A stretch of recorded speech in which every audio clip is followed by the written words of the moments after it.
was taken in game 1. The Varus is gone, but otherwise kind of an unusual draft for Genji. So there's the Pantheon. I imagine Vi will be second. We'll see whether the Xayah continues to get banned as well, as that could just be taken away here on the blue side. You have a little bit more flexibility. Instead, the Nico is going to be taken away. Something I've been looking at a lot recently, last couple of days, has been the Lucian Braum as well. We saw that Ruler and Duro went to that in game 3 against G2, and then we just saw that T1 were willing to pull it out very early up against G2 in the 3rd and 4th place match. So could be something they look towards. I don't know if it'll come out this early, and as I'm saying that, we are going to get Lucian actually banned from the red side. So certainly the power level of that duo has been going up. Yeah, that's really interesting. Something that we were talking about and Atlas was mentioning a lot is the fact that now that Trundle is gone, a lot of these tank picks also really rise in priority. The Sion, the Ornn are a lot more viable to play in the top lane. With the Gwen ban here, that could be something that AGL is looking for here potentially, perhaps in their second rotation. The Taliyah I was talking about is banned away. Vi is still up though, and I feel like it's so incredibly powerful with so many different types of compositions here. I would be surprised if Genji let AGL have it. Yeah, that's certainly a big pick. It hasn't found the same level of success as we've seen for the rest of this year, right? Like Vi has been pretty much permaban status globally until, I guess, MSI, where we saw some smatterings of it. And that's kind of what Genji feel as well. The Wukong is what's going to be taken away from Tarzan here. And will it just be the Vi lock-in? Of course, I think on red side, you feel a little bit better because you can pick a 1-2 punch with the Vi, you know? Like, if they don't take it, then you get Vi Ahri, you know? Yeah. And it's just so scary. I feel like it's mandatory because of that, right?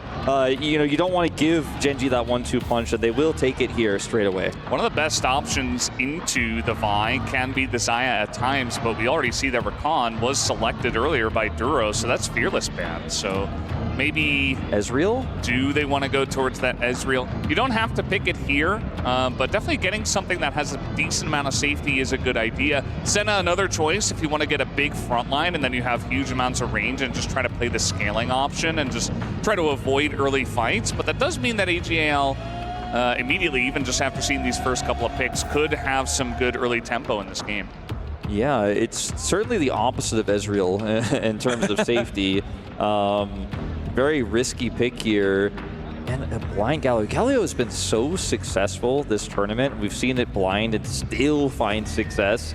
Especially Chovy's Galio has been so incredibly good. His catch on Hansama defined the end of that series yesterday in the semifinals. So gonna just lock this one in, and it looks like it will be into the Annie rather than the Ahri here for Shanks. Yep, of course, similar idea of you're going to have a fair bit of damage in between those two, hold them in position, and then allow that layering CC to come down. So will still be a lot of mid-jungle power, but I do feel like Galio answers Vi really well, right? Like, she presses R on someone, and then you press R on them, and she has to stay there in that big circle of being knocked up, and that's not a whole lot of fun.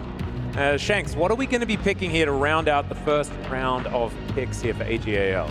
Yeah, it just feels like we're already seeing these compositions take shape. Genji going to be playing that, you know, backside, just protect the carry of probably the Senna and maybe something in the top lane that Keen could bring some more damage in. I wonder if he would consider something like an Aurora into the side. We've seen that before. The Camille, also another very good shout with the Galio, and offers you that bit of extra damage, because if you're only running Senna Galio, I think you might want to just grab a support here or a jungle pick. They're going to go for the Ambessa instead. This is both a decent amount of frontline for this Senna, but also an aggressive pick into this Sion. I feel like Genji would have been very happy themselves to get the Sion, because the mid laner here isn't a ton of consistent damage. It's just engage only, and the Senna would have been really safe if they had that Sion. So I think that's a nice pick away here, but it's a good answer from Keen. Yeah, immediately gives you that extra bit of damage as well. It's a pretty aggressive composition already from the side of AGAL. Corki with huge amounts of damage follow-up as well from close and from afar, I think is a good shout, especially because the Corki stocks have been rising a lot. Tom Kench, super obvious here just with how safe it is into the Vi Annie. Maybe a Caitlyn ban would make sense here, just simply because it's a strong pushing lane into the Senna, but we're really just talking about 2v2 here, as in terms of Kai'Sa follow-up to the dive, that's also an incredibly strong pick. Isn't obviously going to be winning the 2v2 lane as hard as something like a Caitlyn, but they do opt for that ban instead. I don't think we're going to see a Thresh here. You know, there's no other real safe pick for Duro to play with this Senna. What about Blitzcrank is what we always just want to say when it comes to this guy. But the Skarner ban, actually kind of interesting, as of course we are still looking for Canyon's pick. The jungler already locked in as Tarzan does have the Vi. But what is Canyon going to do as, oh man, Nocturne Galio.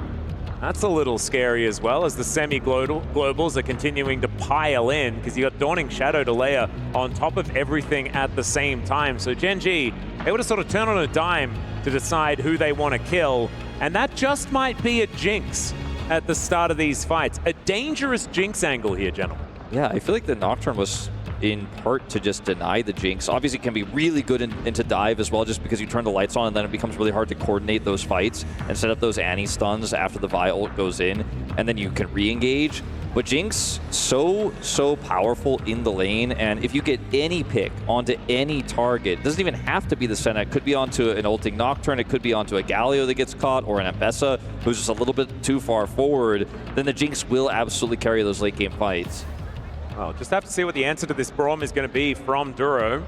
Maybe not a Blitzcrank, but we'll see where he is going to go.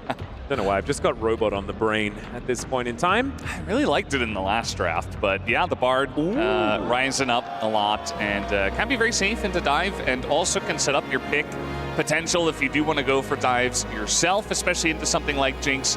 Got to be careful though, because you really have to get your setup before the Jinx gets excited, because if they get that pick, I feel like it all falls apart like a house of cards for GENG. Like, the Bard's not going to be able to do anything. Jinx is too fast. You don't have enough peel, I would say, with the Nocturne selection, which allows you to go both ways. But yeah, I think the Bard is a good choice, but it will rely on GENG having a lot of control before the team fights get started. Based on what we saw from last game, that control you're talking about, GENG knows how to get. They can wrestle it away, and when you have the double global Nocturne Galio playing through sides and shutting down this Annie, as we saw a little bit happen to Caps yesterday, shutting down the Annie, or even just stopping that Scion from being relevant. It's already going to struggle a little bit in side lanes in this game. It means that you should be able to dictate fights, but I worry about what happens, you know, if we get to a mid-game where AL is just ahead, if the Jinx gets accelerated, because you just don't have damage for GENG, and you need time for that Senna to get her stacks online. So it's a really risky, yet confident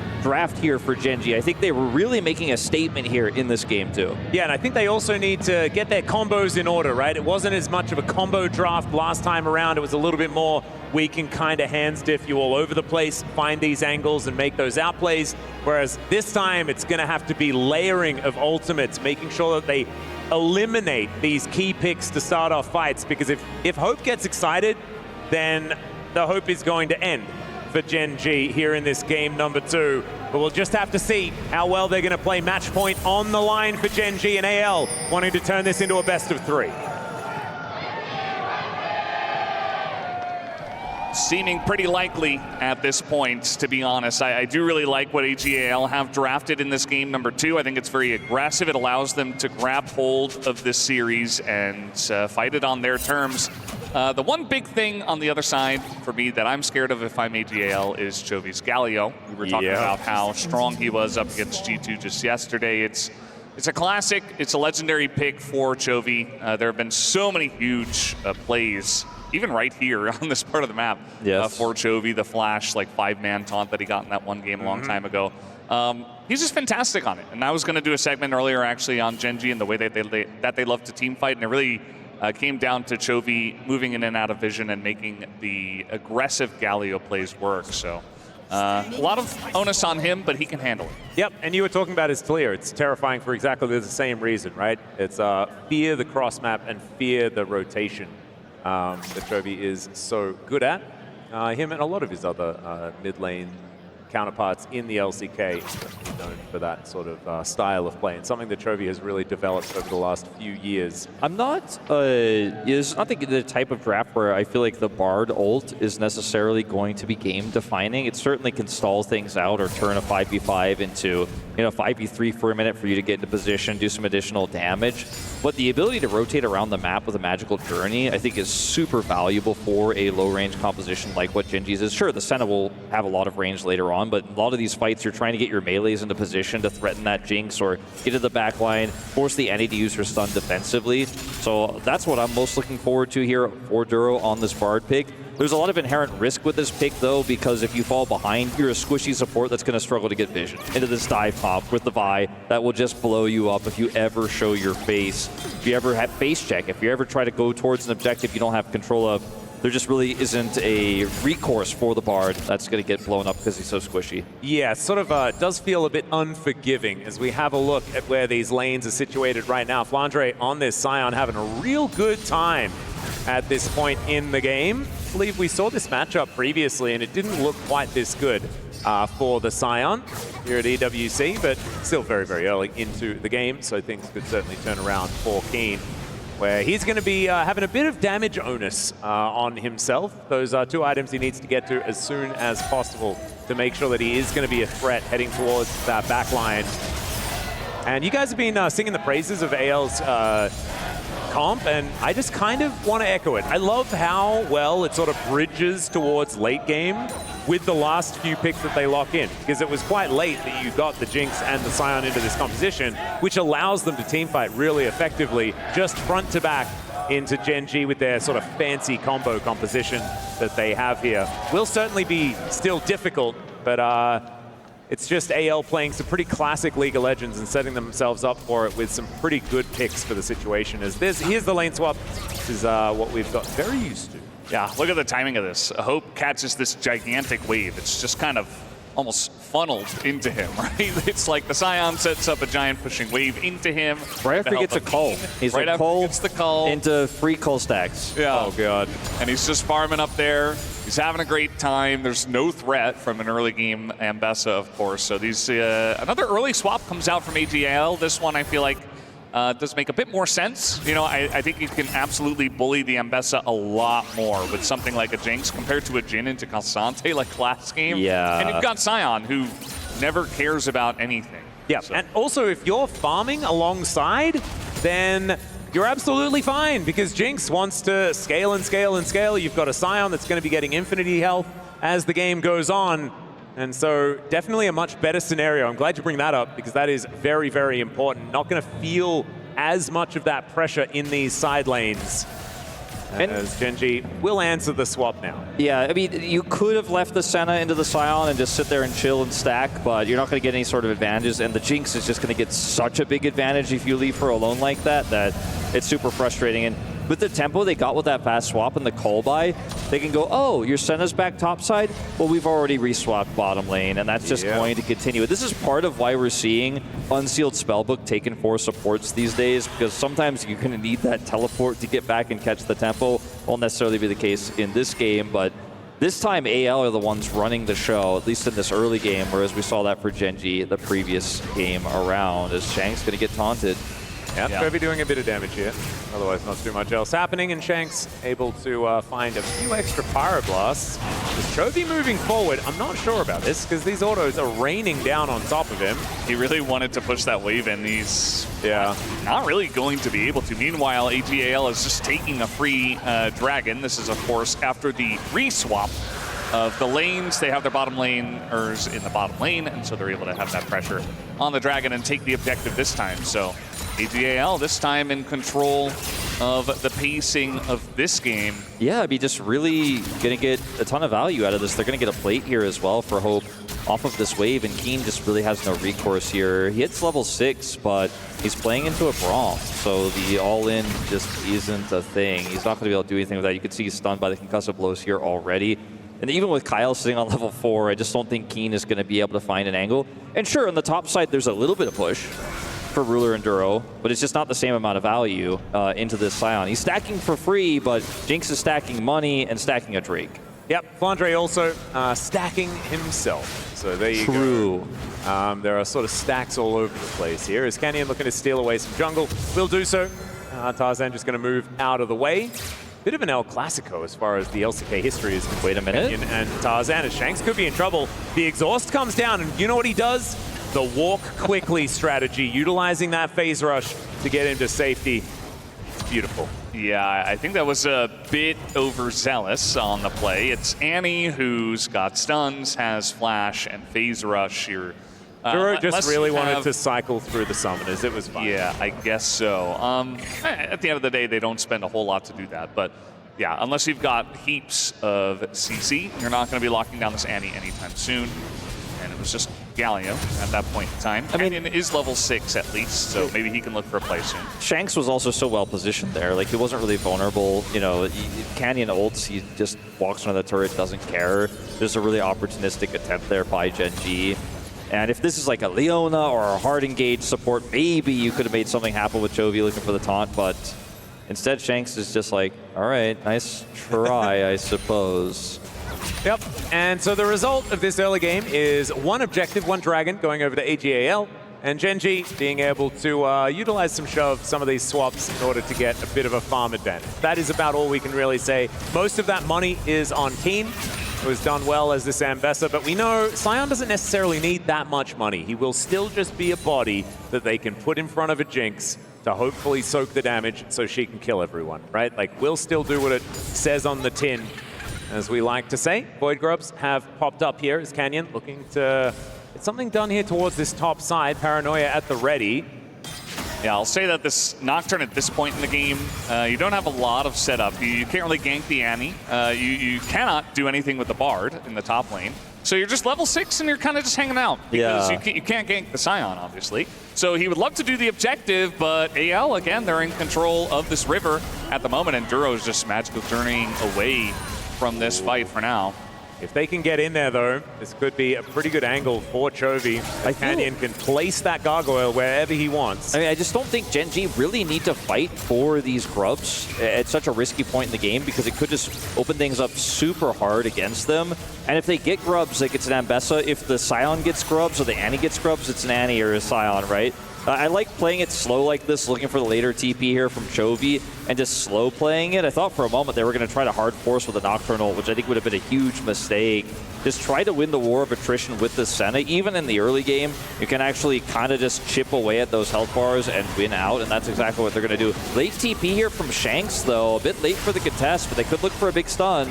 Well, Magical Journey just gets you out so comfortably. Yeah. So that teleport does come in. Shanks makes it over to the top side, but it is only one measly grub available here for AGAL. So GENG, after this one is finally taken, they will even out even the feat of strength count here between the two squads. And the gold is practically even as well. And so you look at the teams that have a lot of extra scaling, and that's both of these teams. Hyper carries both of these teams. And so I'm feeling like this is an even one at this stage of the game. Gentlemen? Yeah, I would agree with you, Atlas. I think you're onto something here. It's close. It's a very close game. I'm making the hot takes over here. Yeah. Like I said, I just don't think grubs are that important for either team that much. So, you know, blowing the game and tossing it, flipping it, basically at this point would just be such a silly choice to make, especially with GENG kind of slowly getting control there. It was a late TP from, you know, to enter the fight from Shanks there, and didn't end up leading to a fight because of the Magical Journey. You can see what the value of the Bard is there. But because he commits that, he loses a plate here bottom side, right? We'll lose some farm because he doesn't have the TP anymore. Keen getting an advantage there. So small victories here for GENG. They have a very slight lead. But this game is by no means really in their favor right now. We're going to have to wait and see what that first team fight looks like. The second break is up here. You can see GENG here slowly grouping down towards that bottom side of the map. Chovy does not have TP to join the fight, but he can, of course, if he can traverse some of the map, ult in. See whether he does do that. I love that little fight towards the top lane. It really did epitomize this whole game, which is pretty much meaningless damage and jostling for position. As Keen does get his fangs into Shanks here. Does do a decent amount in that trade. The Eclipse has been completed. A big spike, actually, for Keen on this Ambessa. Freshly teleported into this lane with that power spike. And GENG thinking that they can utilize that to try and take down this Dragon Ruler. Not able to quite find the snare, but the Dragon, it goes down. Yeah, double snipe working out really nicely here as in goes Tarzan.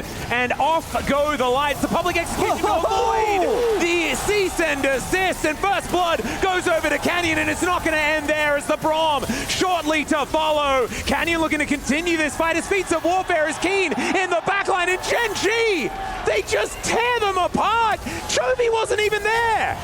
They didn't need Chovy at all. It was just insane the way that GENG turned that fight around. I mean, you were just talking about the item spikes. Nobody's got an item here on the side of AGAL. It was an incredibly forced fight from our Chinese team. And on the side of GENG, they just wait, they turn off the lights, and the turn in the fight is unbelievable. Keen is the guy. Man. He pulls the jungler away. Duro then isolates him. Duro secured the Dragon with the smite before this, and it felt like AL just felt forced to make something happen here after giving the objective. They're like, well, we just can't simply give this up for free, but I think you just had to be willing to do so. Remember, Shanks lost half his health bar to the Eclipse in the bottom lane just moments before. They were by no means in a position to contest that. A huge mistake to go for that call, disrespecting Keen's reaction time as he goes unstoppable, looks for the exact re-engage he wants there.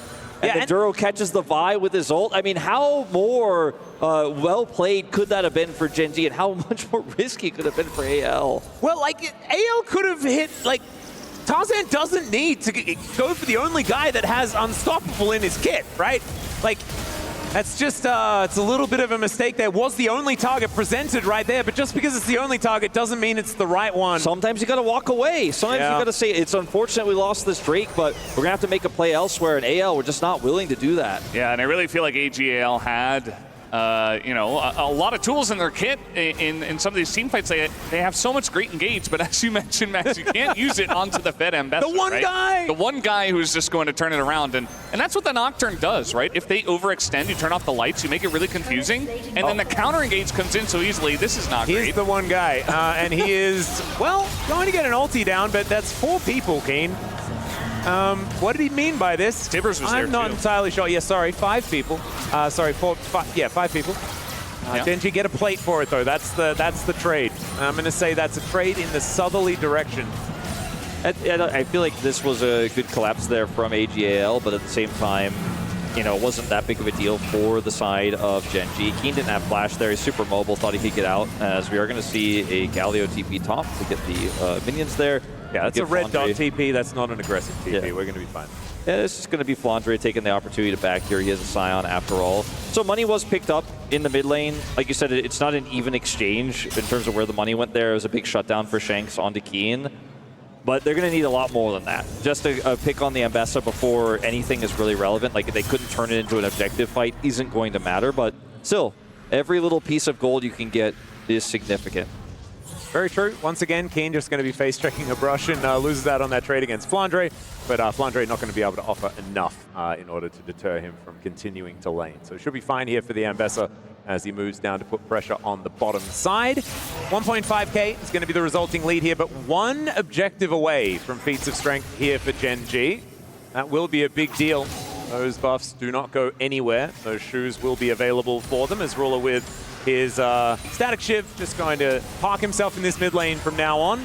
Make sure that the center is continuing to get these stacks. We can see 40 already accrued here by the 15-minute mark, as Duro might just be straight up dead. He flashes, he magically journeys, and he's unfortunately now stuck inside the pit. Chovy could press his R button, and he does get the Cosmic Binding down. Kyle now in trouble as Ruler over the wall, doing so much work. The Magical Journey is up again. I'm sure, never mind, it's not.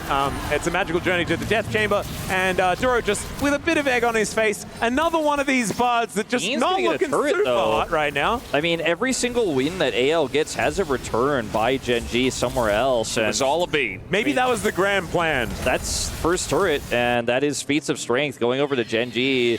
So kind of worth a little. Yeah. I think if he gets out, it feels very worth. I feel silly. I shouldn't have been talking down to Duro. He knew exactly what he was doing. But at the end of the day, I mean, it's still going to be probably a turret to go down here on the top side for AL that will be able to get some of this money.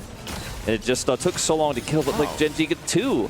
It's the macro game, again, just like game 1 here, where Gen.G, yeah, maybe they give up something small, but they get something even larger. The amount of objectives that were just bought by Duro being a little bit of a silly Billy in a Herald pit was kind of nutty. Genius maneuver. Yeah, something like that.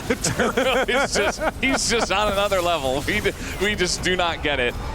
Look at this. Not going to quite get the charge, but turret also not going to help out towards Kyle here. I'm pretty surprised, to be honest, that they commit the Herald top because they got the top turret for free, right? Like they were going to just get it naturally. And then they wanted to double down because Dragon's up, which, by the way, also goes to Gen.G with the bottom side control also, they had. Shielding and healing with this composition, actually kind of legit. They could have just tried to transition that top side play into a mid Herald drop to pull Gen.G off of the Dragon or look for some chip damage into the turret. Instead, they just fully sent it topside, and then Duro's like, well, I mean, I do have this really cool ult, and I'm just not even going to let you get the charge. So very low value play, unfortunately, for AL, again, in comparison to what Gen.G got on the map. Yeah, I mean, if you guys were watching the first series of the day, which I'm sure you two guys were. We were here, yeah. But yeah, it was incredible how Kerio was able to just neutralize so many of the plays of G2 with his Bard, and I feel like Duro, obviously, you know, the bait play into the Rift Herald pit, maybe not on purpose, but it worked out for Gen.G, and also he's doing the same thing, right? He's going to have his ultimate for these hard engages from AGAL. He has the Redemption. The Chemtech Soul is coming in. They're going to be stacking those. The heal from the Redemption is going to be huge, and from the Senna as well. It feels like Duro's game is kind of panned out. He knows exactly what he has to do in this game. As long as he doesn't get caught out in those weird spots, again, he should be just fine and in a great spot to help out his team. Yep, Ruler also in a really good position right now. Rapid Fire Cannon now completed, does have the Swifties done as well, so actually a lot safer than he was previously with all the extra movement speed, what from his 2 first items and the shoes. As Flash actually has to be invested here by Hope, because he would have been set up for the Cosmic Binding after that ulti wears off. So Gen.G really scaring AGAL right now. That's your main target. You know, you were hitting the nail on the head. You're thinking exactly the same thing I was. Like, Ruler's on 2 items now. He's stacking really well. He's at 56 here at 18.5 minutes. Now your Jinx opponent doesn't have Flash. Ooh, Spell Shield not quite working out here. Is Canyon going to be very early ulting? Heroic entrance to come down here. Is Canyon getting into that backline? And there's a public execution. The Bard is dead yet again, but they traded for the buy here. Ruler not quite able to auto attack though in this fight as the Winds of War are so scary, and Keen wanting to kill even more of these AGAL members, but they are going to be playing it real slow, actually letting them kite back and just moving towards the next objective on the map, which will be Arakan spawning in a minute's time. Yeah, it's kind of funny, you know, there wasn't any objective on the map. Both these teams are sending all 5 of their members to join this fight. It feels like finally AGAL are stepping up to Gen.G, who very aggressively try to take control of the map with their vision, as we saw in game 1. And now we got Shanks in trouble. He really is. Justice Punch going to connect as Ruler doesn't quite find the snare, but it doesn't matter because he finds the auto attacks, and that is going to be Chovy locking that kill down. They have overloaded the top side. Chovy takes a lot of damage, but they'll get another turret, and then they can move over to this Arakan. It's going to be up in 23 seconds. The truth of the matter is, and we talked about this a lot in the draft, is it's a Scion on the other side, so he doesn't have agency to try to make a cross. I love that sign. It said revenge for T1, pick Bard 3-0. There you go. But like, if you have Kyle and Flandre going, okay, they're stacking top, let's make a play there. With other champions, maybe you can actually stop Keen there. Maybe you can get something done. Maybe if he's not 1,500 gold ahead as well, but they just don't get anything in return. And this is these exchanges we keep seeing with Gen.G where they heavily commit to a play and there's a trade, but their trade is a massive trade up. Even this play here where it's a support for jungle trade and they end up winning out on the health bars so significantly that it's hard for AL to make any play afterwards. And the Gen.G fans are loving the dominance we have seen so far. This game was relatively close, but now 4,000 gold the advantage as Gen.G set up for Otacon. Yep, that MVP discussion, I think it's feeling a little bit more Keen favored as we're heading through this series. This guy has been playing so well all tournament, but also, I mean, I had Duro there as like a dark horse as far as MVP was concerned, but I think there's no taking away from Keen after this game unless something crazy happens in the next one, or the one after that, or the potential one after that. If AGAL are able to grab a cheeky victory here or there. This game, not over yet, but feeling very much in Gen.G's hands for now. Otacon has taken many teams, though. And so it might claim GENG here unless they're very, very careful. Keen getting his ducks in a row here towards his bottom side as far as the wave is concerned.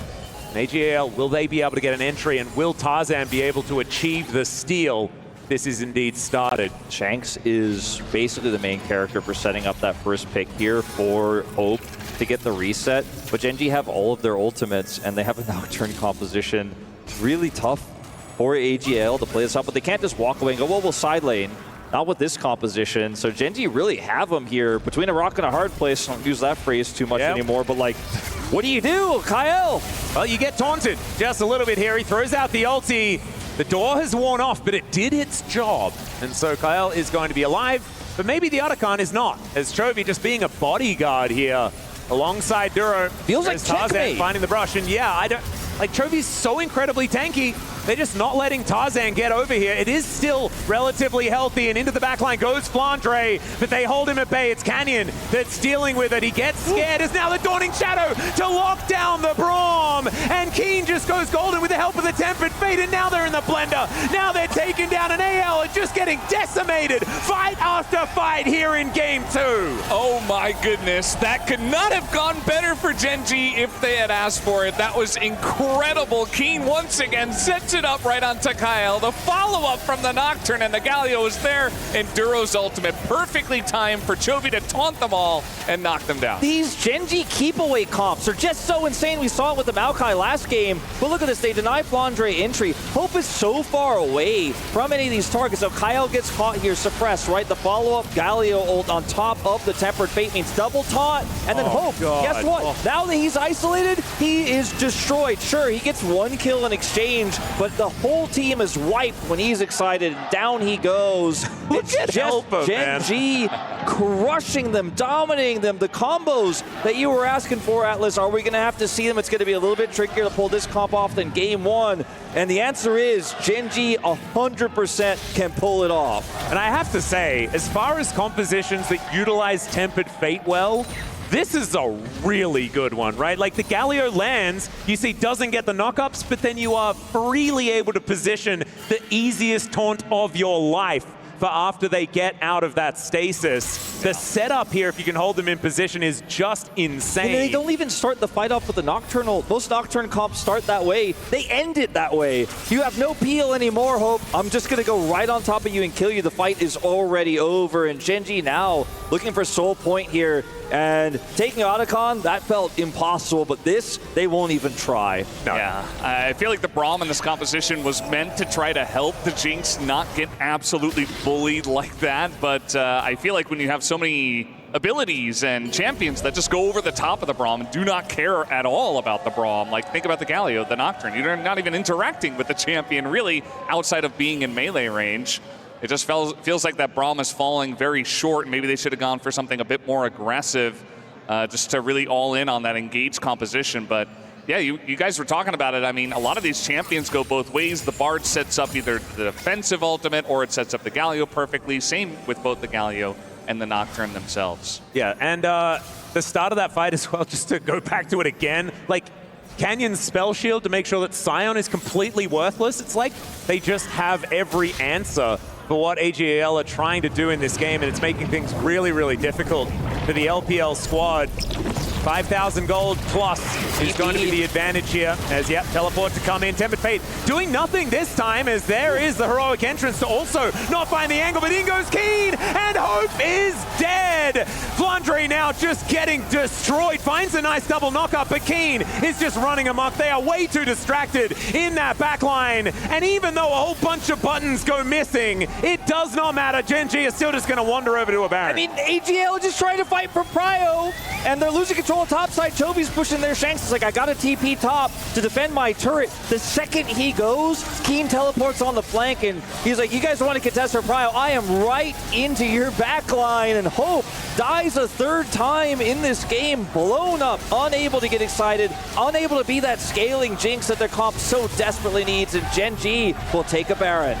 I don't know if you guys saw it, but Duro's double binding in that backline after the flash from Hope, it really just snuffed out the hope of AGAL in that team fight. And yes, at this point, you know, GENG, they pick up the Baron. They're very far ahead, but this was kind of the last hope of AGAL this fight. They try to throw everything at Hope, who does have flash, but look at this. Flash double binding, and then Keen from the left with his own TP gets the perfect angle after Kyle sets him up. You know what would have been really nice is an Andy to peel there, but he went to the top lane and he was not there as Duro is not there. very dead. Yeah, Canyon is going to press his R button as well as Mega Cone. Thankfully, is going to be here. Shout out to you, Valdez. Utilizing that one for the disengage, but Duro wasn't able to do so. It feels like a bit of Duro giveth and taketh away in this game, and I think the positives do outweigh the negatives. As we have a look at the gold, it is cresting 8,000 at 27 minutes. As there is the engage onto Canyon. He's taking a fair bit of damage for Ruler as well. Oh my god, the stacks are really getting higher as Hope is looking for the reset, but he doesn't quite get there. The zap isn't going to land, and now Ruler is dealing with a teddy bear whilst also just murdering them. Redemption comes down, there's the flash in, and Keen says, thanks very much, buddy, I'll take the MVP now, as he picks up the triple kill after all of Ruler's hard work. And I think GENG are going to probably add a Nexus to that one. Well, I think that's enough response. Ruler is 1v4ing plus Tibbers, not caring, kiting it out, waiting for Keen to find that ult angle. He has flash as well. And so close to an excited Jinx were so many of those moments, but it just wasn't meant to be. And GENG, their most dominant series of the tournament so far, maybe the last one, the one where they lift the trophy, now up 2-0. Yeah, this is the best that they've looked all tournament long. And GENG, one Nexus turn and a Nexus away from winning this, as there is the route onto Tarzan. Ruler is going to be able to take that one. Tempered Fate